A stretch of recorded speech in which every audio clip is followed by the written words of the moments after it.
Era una tarde de sábado típica de California, de esas que parecen pintadas en los folletos turísticos. El sol dorado bañaba los jardines. El aire olía a césped recién cortado y las conversaciones flotaban como melodías suaves, mezcladas con el tintinear de las copas de vino. Lauren, mi nuera, había organizado una reunión en nuestra casa, aunque ella siempre la llamaba su casa, con sus amigas del gimnasio, colegas del despacho y un par de conocidos de su marido Eric. Yo, Evelyn May Collins, me movía en silencio, procurando no llamar demasiado la atención, como si fuera una invitada accidental en mi propio hogar. Había horneado mis galletas de mantequilla, esas que aprendí a hacer de madre, con la esperanza de aportar un gesto sencillo a la velada. Con la bandeja en las manos, atravesé el pasillo y llegué al patio, donde Lauren reinaba en el centro, riendo demasiado fuerte con su copa de vino blanco. Eric estaba a su lado, sonriendo por compromiso. Me acerqué, respirando hondo y dije con suavidad: «¿Galletas? ¿Alguien?» Varias de las mujeres tomaron una, por cortesía. Una probó y murmuró algo. Lauren se rió con una fuerza hiriente y soltó: «Ella simplemente se queda ahí, como si yo fuese un mueble olvidado». Las risas que siguieron no fueron estridentes, pero me atravesaron como cuchillos envueltos en terciopelo. Sentí cómo me ardían las mejillas mientras sostenía la bandeja. Nadie la corrigió, nadie la detuvo. Eric miró hacia otro lado. Me retiré despacio, regresando a la cocina, donde dejé la bandeja sobre la encimera, y me dediqué a lo único que parecía quedarme: recoger vasos, enjuagar platos, cargar el lavavajillas. Ningún agradecimiento, salvo un gracias Evelyn murmurado por Eric, sin mirarme a los ojos. Mi mamá, solo Evelyn. 3 días después, una mañana tranquila, mientras preparaba mi té, se me resbaló un vaso alto del escurridor. Se rompió en 1000 pedazos contra el suelo. Estaba de rodillas recogiendo los cristales, cuando Lauren entró. «¿Qué hiciste ahora?», disparó como si yo fuese una sirvienta torpe. Me disculpé, temblando, pero ella levantó una mano rígida y me dijo con una voz fría: «Debes conocer tu lugar. No creas que tienes derecho a estar aquí». Le respondí con el poco coraje que me quedaba: «Soy tu madre, esta casa también es mía». Ella me interrumpió de inmediato. Tomó su teléfono. Mirándome con dureza, dijo: «Si no te vas, llamaré a la policía». Al ver cómo marcaba el número, comprendí que no era una amenaza vacía. Salí al jardín, buscando un respiro entre mis rosales y el romero que yo misma había plantado. Ese rincón aún era mío. Allí, con la tierra bajo mis pies y el aroma fresco de las flores, entendí que para Lauren yo ya no era familia, era un estorbo. Y esa certeza, dolorosa pero clara, despertó en mí algo que creía perdido: la decisión de luchar por lo que era mío. El jardín siempre había sido mi refugio. Allí, entre macetas y arbustos, encontraba un respiro cuando la casa se sentía menos mía. Recordé las primeras veces que Paul y yo visitamos la propiedad, años atrás. Caminamos de la mano por el mismo sendero, donde ahora estaba de pie, descalza, con el corazón encogido. Él había dicho: «Este lugar tiene alma, Evelyn». Y yo le creí. Compramos la casa con esfuerzo, juntando cada dólar, soñando con un futuro lleno de cenas familiares, celebraciones y nietos correteando por el césped. Los recuerdos me golpearon como olas. La primera Navidad en esa sala, el olor a pino y galletas de jengibre. El cumpleaños de Eric cuando cumplió 10 años, corriendo por el patio con sus amigos, riendo a carcajadas. Los años en que Paul cuidaba cada rincón, con un orgullo silencioso, reparando tejas, pintando paredes, levantando ese jardín como quien cuida un tesoro. Yo regaba las flores al amanecer, escuchando a los pájaros, convencida de que estábamos construyendo algo duradero. Pero Paul murió, y con él se desmoronó el equilibrio. Eric conoció a Lauren, y aunque al principio quise aceptarla con todo mi corazón, pronto descubrí que su cortesía era una máscara. Al poco tiempo de mudarse conmigo, comenzó a imponer reglas: qué armarios podía usar, a qué hora debía acostarme, qué visitas podía recibir. Erika sentía, cansado, como si todo le pareciera normal. Yo me decía a mí misma que era temporal, que la juventud a veces es egoísta, que con los años me valorarían. Pero con cada mes que pasaba, la sensación de ser una intrusa en mi propia casa crecía como una sombra. El respeto se erosionó lentamente. Primero fueron las indirectas. ¿De verdad vas a usar esa vieja bata, Evelyn? Luego, las prohibiciones. No toques el televisor. Lo necesitamos para trabajar. Después, las humillaciones públicas como aquella en la fiesta. Y finalmente, la amenaza directa de llamar a la policía. Todo desembocaba en la misma verdad. Para Lauren yo no era madre, mi suegra, mi compañera de hogar. Era un obstáculo.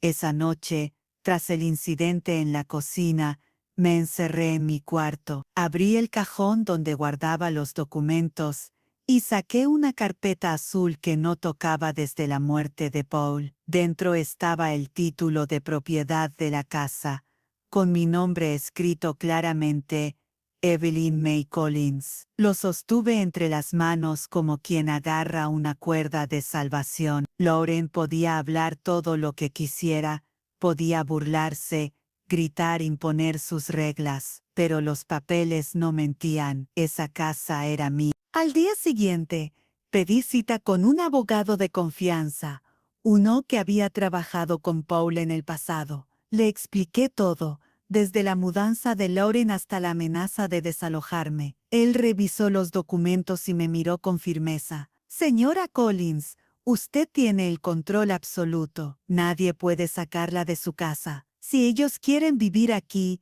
es solo porque usted se lo permite. Ese momento encendió una chispa en mí. Por primera vez en años, sentí que no estaba derrotada. Tenía poder, tenía derechos.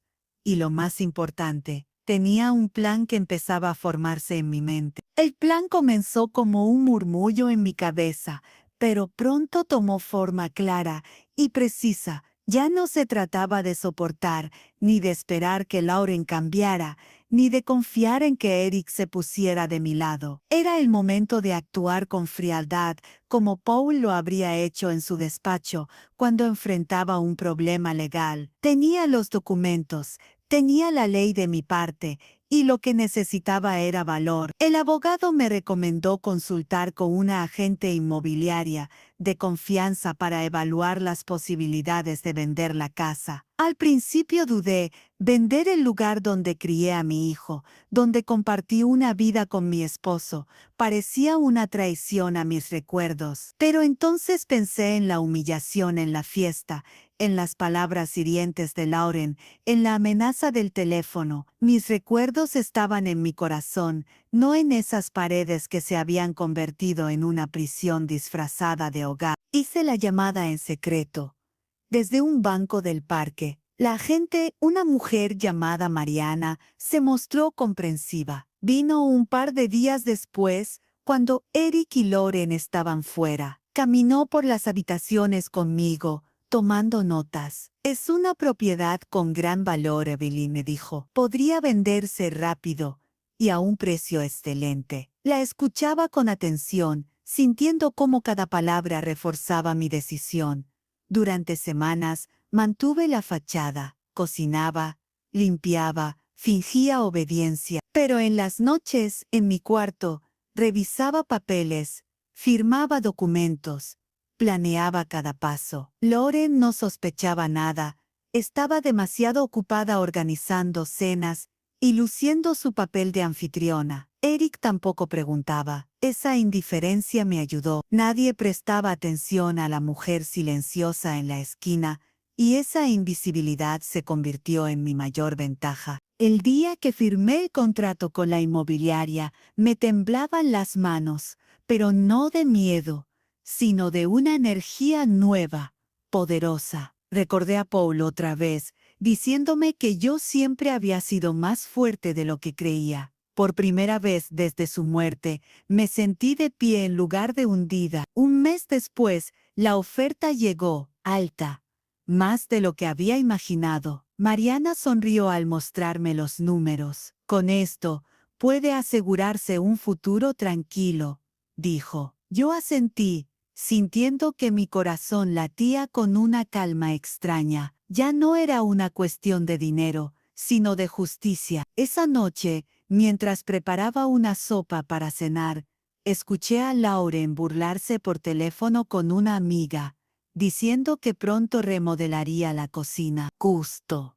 Sonreí en silencio removiendo la olla, sabiendo que no tendría esa oportunidad, porque cuando la venta se cerrara, ya no tendría nada que decidir en esa casa. El juego había cambiado. Yo no era la víctima, era la dueña, y muy pronto Lauren lo iba a descubrir de la manera más contundente posible. El día de la firma final llegó más rápido de lo que imaginaba. Mariana me acompañó a la notaría, llevando una carpeta gruesa de documentos. Yo iba vestida con discreción, con mi chaqueta azul marino, que Paul siempre decía que me daba porte. Mientras sostenía la pluma, sentí el peso de los años y de los recuerdos, pero también la certeza de que aquello era lo correcto. Con cada trazo de mi firma, dejaba atrás no solo una casa, sino una etapa de sometimiento. Cuando todo terminó, Mariana me dio una palmada suave en el hombro. Ahora todo es oficial, Evelyn. Usted tiene el control. Salimos juntas, y al respirar el aire fresco, sentí como si me hubieran quitado una piedra del pecho. La noticia llegó a Lauren como un relámpago. Esa misma tarde,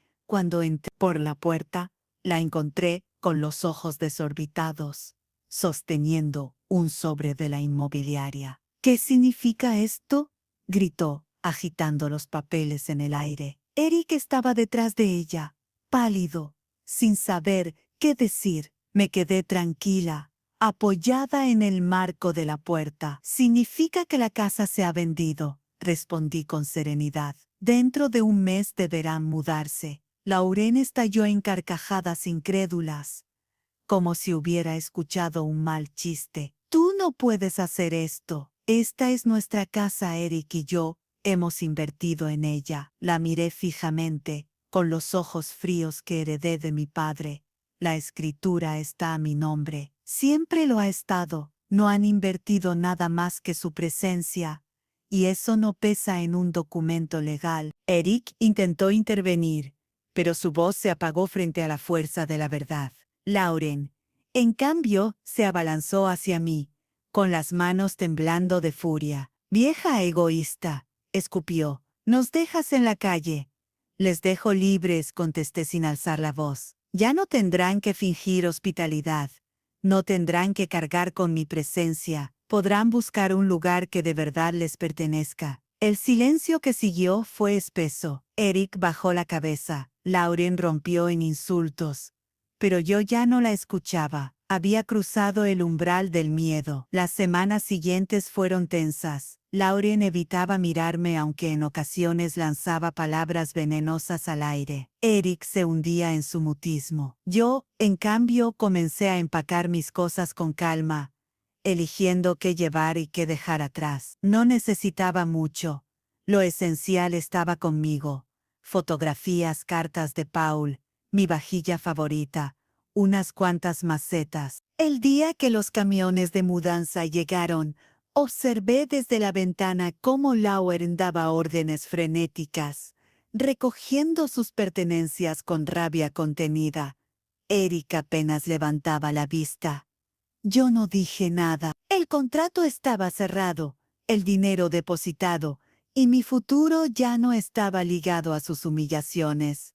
Esa noche dormí en paz. Por primera vez en mucho tiempo, el silencio no fue soledad, sino libertad. El apartamento al que me mudé no era grande ni lujoso, pero desde el primer día lo sentí mío. Estaba en un edificio tranquilo, con vecinos amables que saludaban en el pasillo y un balcón pequeño donde coloqué mis macetas favoritas. Allí planté de nuevo mi romero y mis margaritas, como símbolo de que podía empezar otra vez, aunque las raíces fueran más cortas.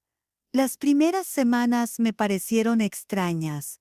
Me despertaba esperando escuchar pasos ajenos o la voz cortante de Lauren, pero en su lugar había silencio, un silencio limpio, reparador, que me recordaba que ya no debía caminar de puntillas en mi propio hogar. Encendía la radio, preparaba café y desayunaba en paz, con la luz de la mañana entrando por la ventana. Con el dinero de la venta no solo aseguré mi vejez, sino también mi dignidad.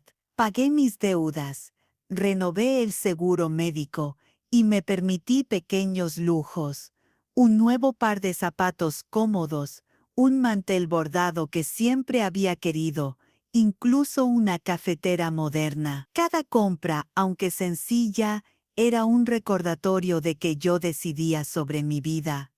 A veces Eric llamaba. Su voz sonaba cansada, como si llevara un peso que no sabía cómo soltar. Me pedía disculpas, balbuceaba frases de arrepentimiento. Yo lo escuchaba, porque seguía siendo mi hijo, pero no lo consolaba. Le decía a Eric, cada uno debe enfrentar las consecuencias de sus elecciones, y colgaba sin resentimiento, solo con una calma firme. De Lauren no volví a saber nada. Me la imaginaba buscando otra casa donde posar sus reglas y su risa hiriente, y no me importaba. Comprendí que la venganza no estaba en destruirla, sino en quitarle lo que más codiciaba, el control. Y eso lo había logrado. En mi nuevo hogar recuperé también mi identidad. Empecé a ir a un club de lectura en la biblioteca del barrio.